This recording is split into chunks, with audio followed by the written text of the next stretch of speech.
Twilight Meteor arrived at Turfway Park Thursday afternoon and was bedded down comfortably in his stall. Hard Spun has been training at Turfway for 2 weeks. They're the favorites, but they're just 2 of the contenders in an evenly matched Lanes End. This is on the polytrack surface. Here's the favorite, number 10, Hard Spun, co-favorite, Mario Pino. 5 starts, 4 wins. He's got speed, but he can also sit just off the pace, which might be his task today.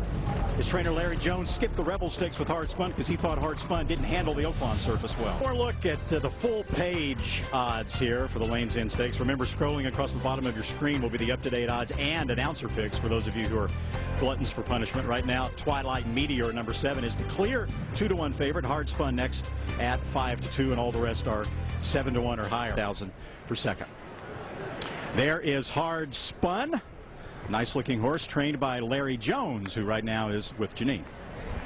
Well, Randy, as you know, Hard Spun had some explaining to do after the Southwest Stakes when he really didn't run true to form.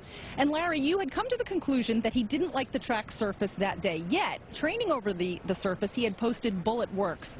What led you to the conclusion specifically that it was the track? And I know you ride the horse sometimes yourself, so how can you tell? Well, Janine, instead of just kind of floating over the track like he has most tracks, he felt like he was a little bit maybe swimming.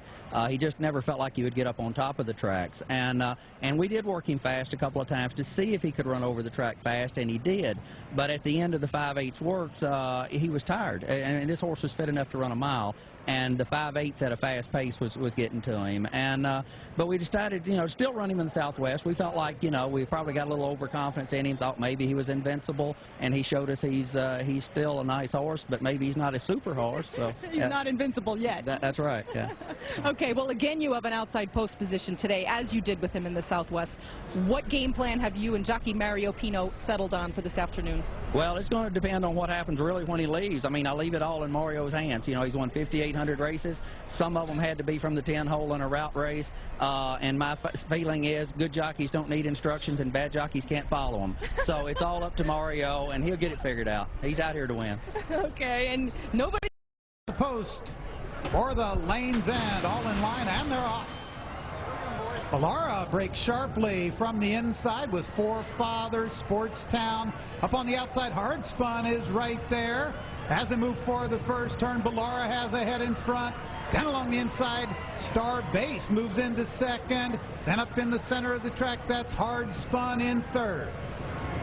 Four Fathers is fourth. Down along the inside, Sportstown now fifth. And from the outside, that's Sedgefield in sixth. Length further back to Twilight Meteor. 22-3. That's a quick opening quarter mile, and Starbase has a head in front of Ballara. Now Ballara counters on the outside, those two together. Hard Spun is third, Sportstown fourth, a length. Sedgefield moves up fifth by a head. Four Fathers is sixth. On the rail, Twilight Meteor seventh, gap of 3. Then it's For You Repo, followed by Helios. Length back to approval rating. Joe got even. The trailer highest degree, they got the half in 47-1. Ballara from between horses. And along the inside, Star Base, and up on the outside, there's Hard Spun. Those three are right together. Sedgefield moves a closer fourth. Down along the inside, Sportstown is fifth. Then up from the inside, Twilight Meteor, but it's Hard Spun who now moves by and gets the lead. Hard Spun has the lead by 2 lengths over Sedgefield in second. Then on the extreme outside, here comes Joe Got Even. It's Hard Spun and Sedgefield. Joe Got Even third, but Hard Spun proved the Oaklawn race was a fluke. Hard Spun impressive in the Lanes End, wins by 3. Sedgefield second.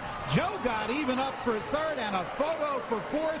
149-2, the final time for Hard Spun. And a big smile from trainer Larry Jones in his unseasonable white cowboy hat as Hard Spun rebounds from that disappointing performance in the Southwest Stakes to win, drawing away in the Lanes End. We'll be back to discuss more of the Lanes End Stakes when we return on NTRA Racing to the Kentucky Derby.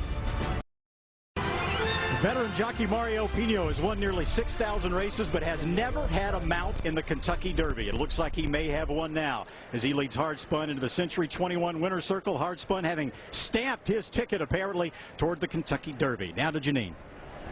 Well, Randy, as Larry Jones watched the race, he looked at me and said, the old Hard Spun is back. How did it feel to watch that? Well, this is the way he'd always done everything, Janine. Everything had been easy for him, and you could tell coming by the first time, Mario had a good hold on him. He's just cruising, and he's got a fast cruising speed, and this is him. And it just, thank goodness we was right about leaving Oaklawn. Have we seen his best race yet, do you think? Well, we've been hoping not to. I mean, we're hoping he's not peaking yet, but I think every race is getting better, and so we're hoping, you know, about a month, 6 weeks, we're ready for the big dance. Where would that be? The next start. The next start. Oh, next start probably Toyota Bluegrass. We'll take on Street Sense and a Great Hunter, and that'll be a toughie. And then a little down the road to Churchill Downs, I'm sure. Hopefully somebody will be there. Yeah. Okay. Well, not only did he like this surface, guys, he put an exclamation point on it today. Hard Spun, owned by Rick Porter's Fox Hill Farms. There, the race is official. He now has $360,000 in graded earnings, more than enough. For second, Sedgefield gets $100,000. He now has $120,000 in graded earnings. And trainer Darren Miller said if they had the graded earnings, it was going to be awfully tough not to take a shot. Joe got even, the local, finishing third. 4U Repo fourth. Twilight Meteor, a disappointing sixth. He had defeated Sedgefield in their most recent matchup on grass at Gulfstream Park. And there you see the rest of the field. Ballara and Forefathers down at the bottom. All right, Jerry, it looked to me like Mario Pino there rode the winner, Hard Spun, just about like you would have ridden him, as you said, as they were going in the gate. Well, sometimes, Randy, it's not knowing what to do, because that's confusing. It's knowing what you cannot do. And I think Mario learned, trying to rate him a lot at Oaklawn Park, that he couldn't double this horse over. Let him use his speed. He's got a high cruising speed, as Larry Jones just said. And then let him open up if he wants to. And Mario did that before they turned for home. And the dimension that he showed today of being able to successfully sit just off the pace and then finish strongly, that tactical speed is going to be a very good benefit in a race like the Kentucky Derby, don't you think? It really is, because it allows Mario to get a position and do more things than a jockey coming from way, way back, and he doesn't have to depend on luck. Now, what about a horse like Sedgefield coming from off the pace? There's your poly-track kind of horse that you can't be sure about. Well, he overcame a bad post and still ran down most of the field to finish a very good second. So is that good or is that bad? Is a polytrack the reason he finished so well, or is he just a good horse coming on and developing? You really don't know. And like we saw with Dominican in the Rushaway, Hard Spun is a kind of horse who's proven himself on conventional dirt like Churchill Downs as well now as polytrack. That concludes our coverage of the Lanes End Stakes. Coming up next, the ISU World Figure Skating Championships. And be sure to join us next week on ABC as we come to you from the United Arab Emirates in the Dubai World Cup. For Jerry Bailey and Janine Edwards, thanks for joining us. This has been a presentation of ESPN, the worldwide leader in sports.